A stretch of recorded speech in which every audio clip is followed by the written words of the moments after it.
H-1B layoff scenarios is our today's topic. There has been some talk about some change in policy.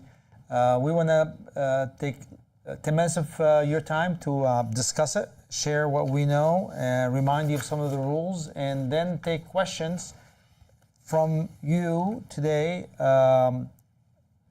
Monday at 6 o'clock. Yes. I'm Sam Shihab with the law firm of Shihab Burke. I'm Brian Burke from that very same place here in Dublin, Ohio, specifically on a Monday at 6 o'clock p.m. Eastern Time, July 21st, 2025, sir. So H-1B layoffs, there has been some reporting of notice to appear being issued on denied H-1Bs, which we have not received in the office, but there has been talk among the attorneys in the community about that, and we want to talk about what is notice to appear, why it's happening, and why it's the wrong thing to do by the government, and remind you of certain options you have. So let's start by talking about what is notice to appear. A good question to answer because it's probably something that's somewhat foreign to the people who are in our usual audience, employment-based immigrants, or non-immigrants, excuse me. Notice to appear is the initiation of removal proceedings against you. That is basically sort of like a court. It is a court complaint, immigration court, where the government says so-and-so is removable from the country. Immigration court, help us find it through this. Please appear before the court and explain to us how you're not. Defend yourself.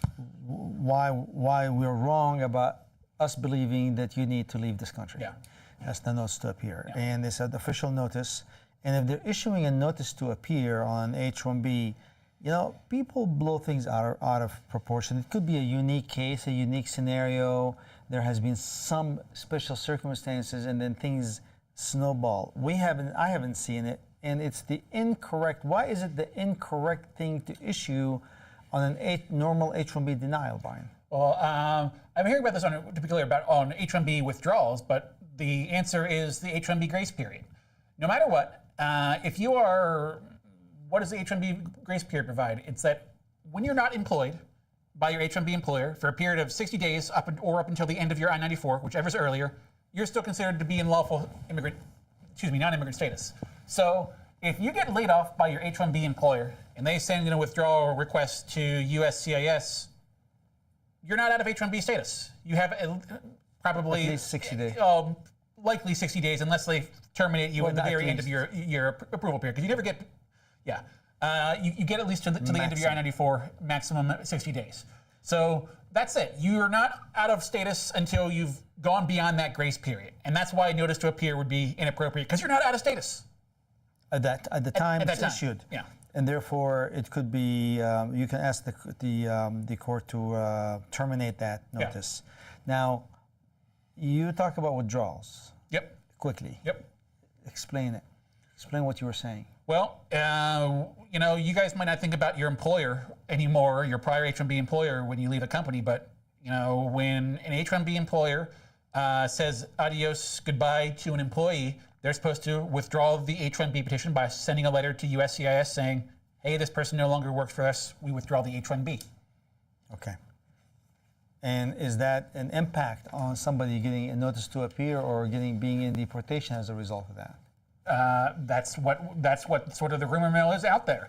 Is there a potential impact? Potential impact is you have the legal headache of being put personally into removal proceedings by the government. When they send you that notice to appear, if let's say someone resigns. Sure. And moves on and has, under the portability rule, file another H-1B with a different employer. Yeah. Now there's an H-1B pending. Great. Okay. Nobody that I know resigns or terminate their H-1B unless they have another H-1B, unless they were laid off. Yeah. Now, in that scenario, if the employer that this employee has left and moved on withdraws this H-1B, and USCIS issues a notice to appear on that withdrawal, because there's another H-1B that's filed and received, can you terminate that notice to appear? You should be able to request it, but you can't just ignore the fact, because it's like immigration court's like any other court process. You have to go through the process, and if you don't respond properly, you're going to lose and concede that the other party wins. essentially. So that's why you create a personal legal headache for you outside of your H-1B employment, is that you're stuck in those proceedings because the government wants you're in them until the judge says you're out of them, essentially. And what is most critical, Brian, in a situation like this is the AR-11 and the change of address, because you are going to receive a notice to the government last known official address. And if you have moved and did not inform them, that notice is official on you. It'll stick even though you didn't receive it and you're not aware of it, and that can be devastating. So it's critical that you do your AR-11, you update your address, and if you receive it at the wrong address, also there's a legal process to set aside, and we've done many of those in the past, if the government incorrectly, and they do a lot of that, send the notice to appear to the wrong address. So notice to appear, wrong address, AR-11, not appropriate during the 60-day grace period. And what options do we have if we lose our job, Ryan, trying to kind of avoid the exposure to that deportation scenario? Well, so to compress, I got to sort of mentally push myself out of that notice to appear scenario. Basically, it's a problem that we've heard of. It's not one that seems to be widespread right now, but if it happens to you, you have a real problem. You definitely need to talk to an attorney about it. Okay. So to really prevent you to keep you in status and give you the means to close it down, you really have to maintain your status. And if you're talking about, I think your first answer is find a new H-1B job during your 60-day grace period. Because as I'm sitting here thinking about this, if you get a new H-1B job, somebody else files an H-1B for you, you're reemployed again, you're back in status, right? Now, and that's great, and your H-1B status is fixed, and USCIS can approve that. What would kind of intrigue me is if that you can't find an H-1B job in that sort of time, right? And you get a notice to appear, you try to change to B or F, whether USCIS is going to be more or less inclined to actually approve those changes of status because you have notice to appear against you in immigration court. It's something that's just crossed my mind. We can argue that. Sure. A couple minutes, but obviously, again, they're wrong, we're right. This is true. Step one, you have that 60. So let's keep it to the point. If you lose your job on H-1B status, you take advantage of the grace period. One, you can find a new H-1B job in 60 days. On that front, there's the H-1B self-employment option. Sure. The H-1B self-employment option, it's something that's new in regulations since January 2025, and it's worth talking about. I guess the short answer is they have new rules that pretty clearly provide that you can be an owner of a company that's sponsoring you for H-1B, right? What do you think about it all? Well, it's good for some people. It's not good for some other people. Yeah. It is something if you feel that you are on an advanced level or have a concept, a product, or you are played a lead role in a prior organization, and you are positioned to start a company. Why not? But be aware of the requirements, and the one that takes a lot of time is the business plan. Yeah. And also you have to have money to show them that you can do this successfully. So it is not something that you can hire an attorney, they can get it filed in 10 days if you want it approved. It's going to take a while. These are complex, but they're absolutely approvable, and it can be done. And a lot of people do qualify, are capable of. Yeah, I mean, you point out the complexity. Whenever I have a conversation with somebody about the H-1B self-employment option, I'd say I kind of lay out those things for them. It's not something that just happens immediately overnight. And if somebody presents me two options, Brian, I have a firm job offer from an established company, or I have a case that I can potentially piece together my own self-employment H-1B option. My choice each time is going to be the established company, because the bottom line is you're likely to experience less scrutiny in that scenario. But I do love that the H-1B self-employment option is there. Other options, change status to H-4. Yeah, if you got the option, yeah. Student visa. Sure. During the Biden administration, the B-2 was welcomed and encouraged. I don't know about now. I have had success doing the scenario where you file for B in the interim, keep that job hunt going, and then you file to change to H-1B once you have a new H-1B job offer. Yeah. But you're right to think, well, I don't know if you're right, but I haven't seen that change yet, but it is in the back of my mind in terms of, policies I think we're going to lose sooner or later and kind of unexpectedly. That hey, you changing back to H-1B eventually is not a good idea for a visitor in our book. Pending green card, people on pending green card, gaps in employment, would they get a notice to appear on the gaps for employment? Potentially. Potentially, But we haven't heard. Yeah.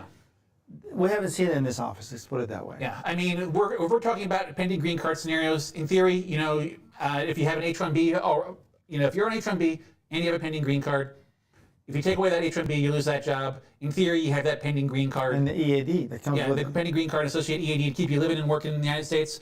And whether they change on that policy, they shift on that policy, is a really interesting theoretical idea, but we haven't heard anything on that front. And then yet. you get the self-employment option Yeah. for people who have a pending adjustment status. Yeah. They can port to their own company, Yeah. and that's option that's real to maintain status and maintain employment. How do you feel about, just sort of weighing, comparing, and these can be things that can be done simultaneously, but H-1B self-employment versus I-485 portability self-employment? Do you think one of those is sort of more likely to be successful?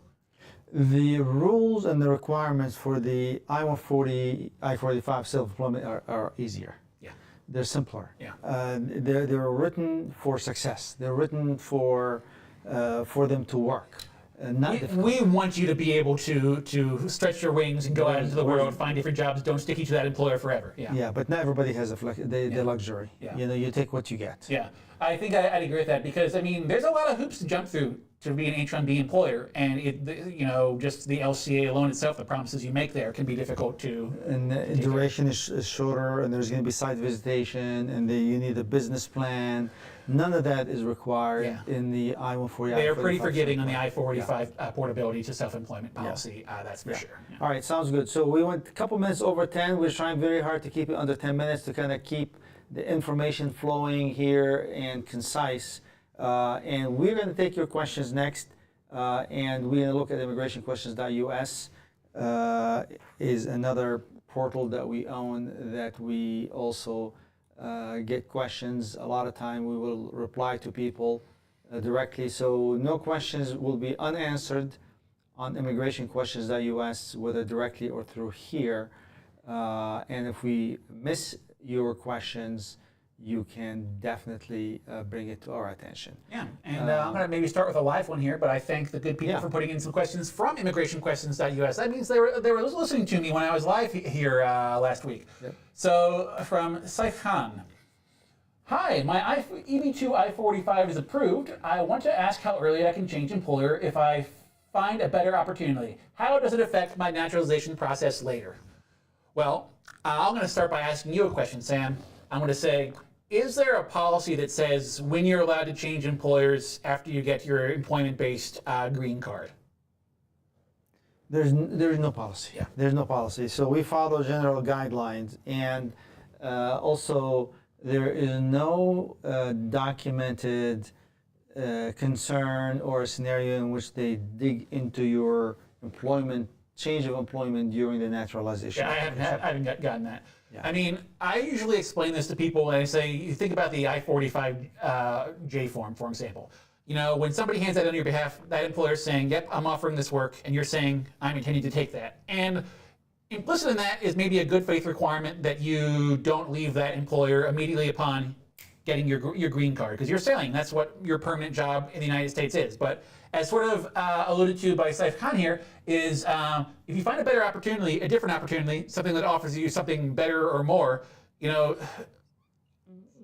taking permanent employment in the United States and getting a green card doesn't mean you have to be with that employer ever. Circumstances can change, and it's the sort of thing where a talk with an attorney might be a good idea on that subject, but I agree with you. You don't really dig deep. They don't really dig into that issue. What if the Saif Khan is laid off 48 hours after he gets the green card approved? To that person, to that scenario, that universe, I say, hello, permanent resident, good faith permanent resident. No problem. Yeah, go find another job if you want to keep on working. How about if he takes a job 3 months later? Again, there's no clear standard. I'd say, realistically, I'd say if you want to make sure your double's sort of covered, I'd say make sure you document that they're offering something that your current employer can't give you, something different, something from your perspective better. Is it critical that he began looking for a job after the green card was issued? You're a permanent resident. You're allowed to look for another job in the United States. No, I'm talking about, is it critical to show that he start looking for a new job after the green card was issued? Or is it okay for him to begin looking for a job while the I-485 is pending? Well, you're allowed to look for a new job while your I-485 is pending. You are allowed to submit a supplement J to indicate you have a new employment at any time. And it's funny, we sort of focus in on this good faith after the green card, but literally right up until they put a green card in your hand, you can hand in a new supplement J and say, no, employer C, employer D, employer E, employer F is my new permanent employer in the United States as long as you give them that form.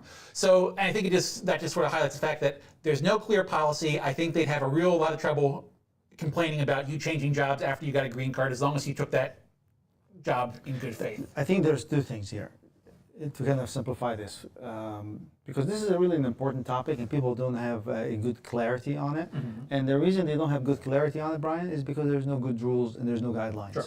And rightfully so, people are confused. They want guidelines, and there are no guidelines. But here are the two things I'll tell people to look at. Number one, there is the 180 day after which you can port your green card to a new employer. So if you've worked for this employer for over 180 days during the green card pendency, I think you have shown that you've met the intent of the law. Sure. Okay, so that's one thing. That's a pretty good conservative baseline. Stay with them for 180 days. Yeah. You work for them for 180 days. Or longer, I think you move on, you're fine. If the job opportunity is better than the current job, that's another clue. Sure. Taking a job opportunity that is not better is a clue that there's something not good. So for example, your permanent labor certification is $100,000, and you get the green card, but you take a job for $80,000 in the same location, same area.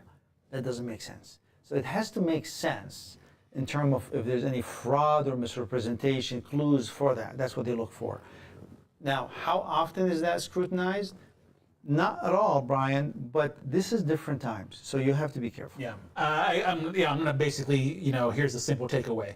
It's in this time right now, raise your hand if you've in the past ever seen that. My hand's down, I've never seen it. But people ask, are they going to ask about my naturalization? All bets are off. I think right now. Yep. All right, let's go to the next one. From Vamshi Krishna. H-1 transfer approved with onboarding in a month. My visa expired in August 2024. I need to travel for family emergency, should I use the new employer or current employer petition for visa stamping?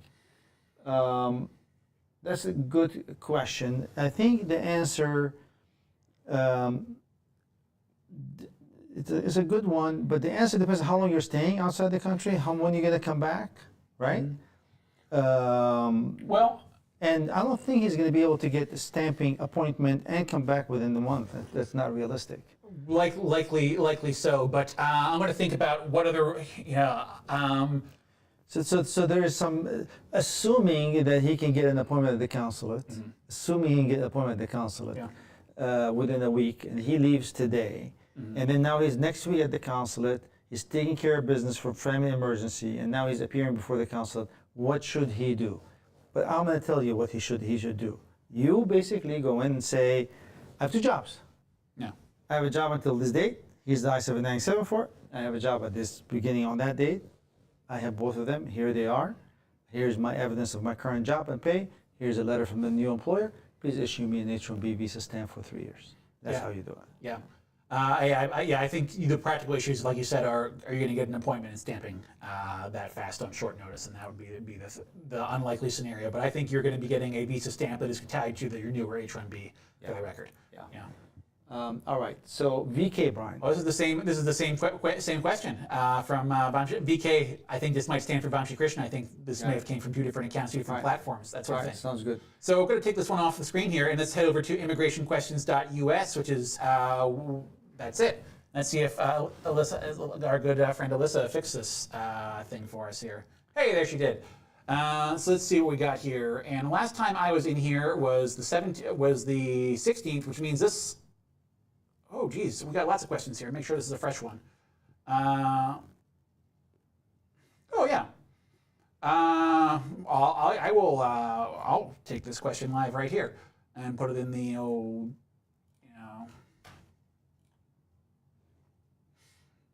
So an unusual question, but it's from Raul.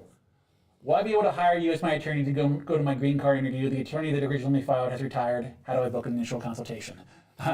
That's so you can go to our website, www.immigrationvisaattorney.com. It's right here. Yeah.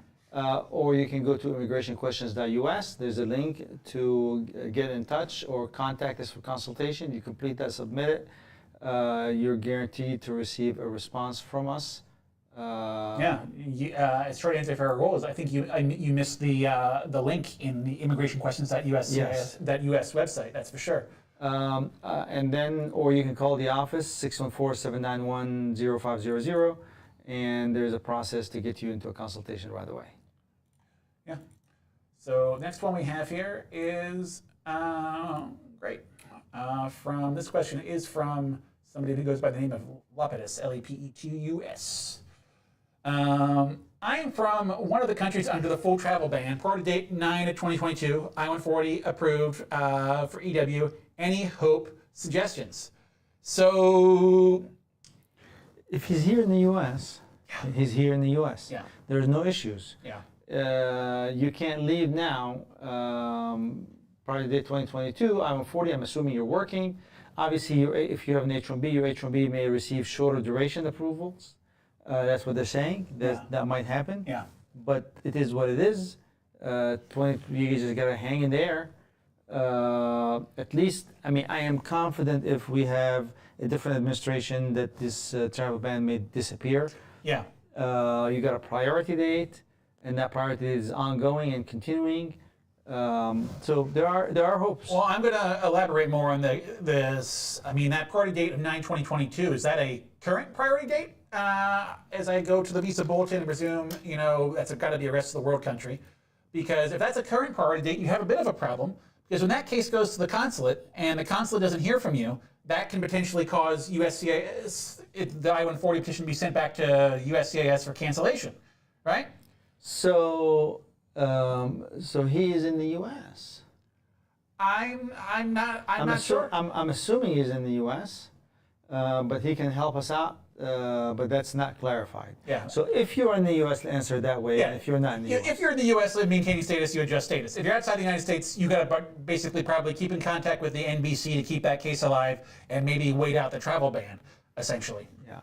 So I think by the way, I think that any rejection of visa will not happen at the consular, at the visa office. It's going to happen at the embassy. I think they'll continue to process everything because things can change.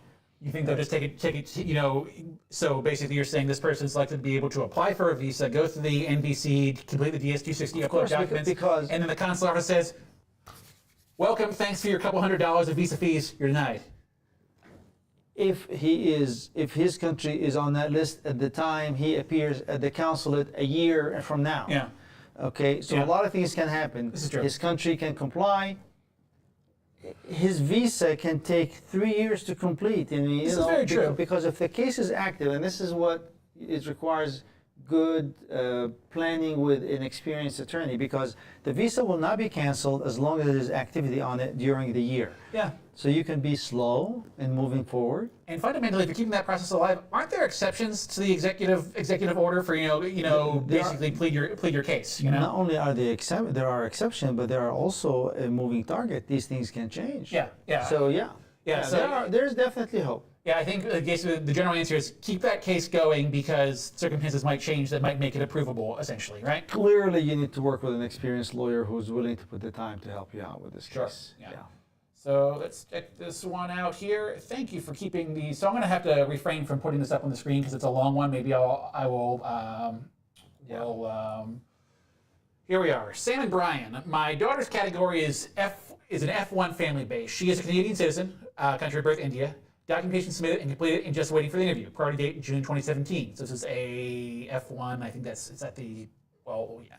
Last time she wanted to visit the U.S., CBP officer denied her entry, stating she won't return back. Got her to sign the withdrawal of entry at the port. Gave her a documentation show the ties that apply and come in 6 months. It's been a year. She generally only wants to visit us. What are the options? So maybe there's a bit to unpack here, Sam. So somebody who's come to the border, right? This person's daughter has come to the border, and Customs have taken issue with the fact that you have an immigrant petition pending on your behalf, and they're saying, we think if you enter this country, you're just going to stay here and probably apply for a green card because you could. Thereby, we're not letting you in this time. Now it's a year later. Can I come back and apply again for entry just to come and say, you know, hello to my family? I would be concerned. Why? Because right now they're handing out administrative removals. Yeah. So what I would do, I mean, this is absolutely something that you need to work very closely with an attorney on and have it planned. You need to understand the ups and downs, the positives and the negatives, the risk involved, and how much risk are you or is she willing to tolerate.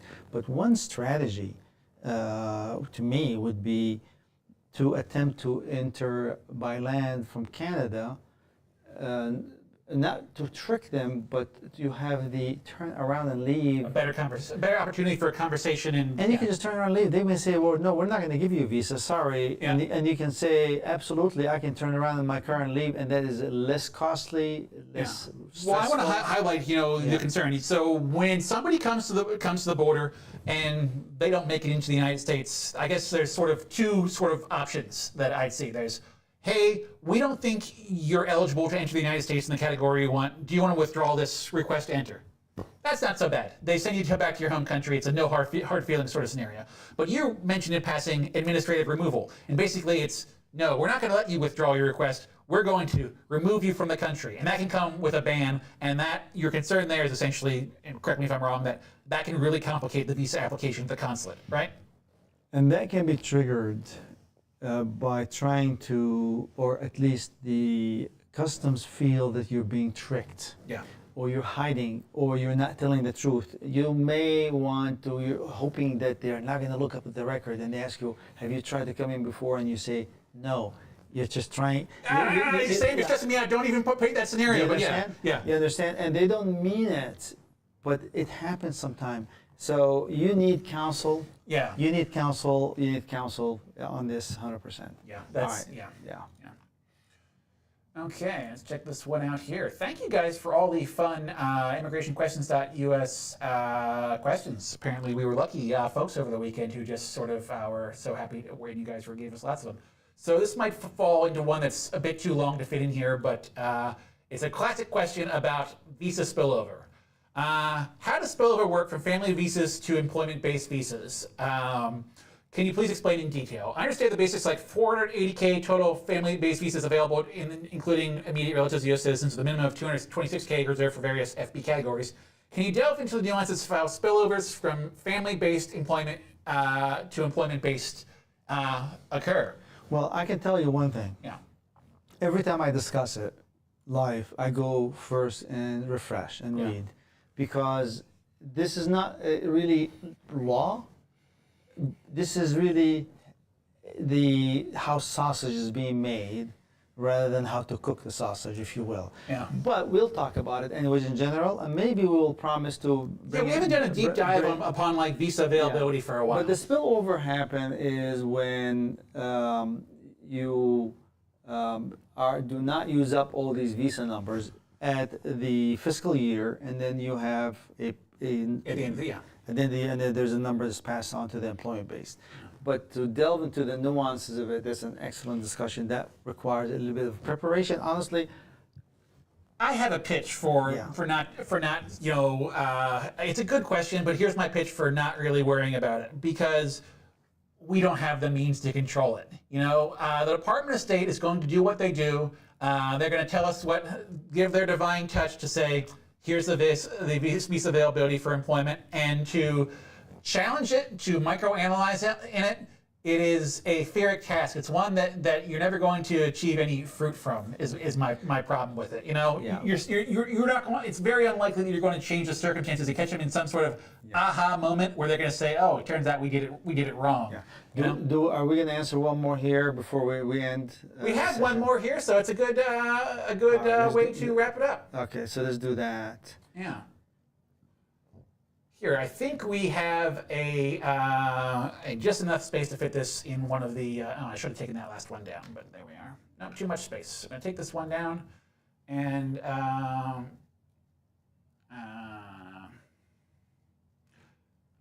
yeah, it's that same question. It's from Rahul on the 16th. Brought it back on the 21st for today, so we answered it. Yeah. Okay, sounds good. Wonderful. 6:30, guys.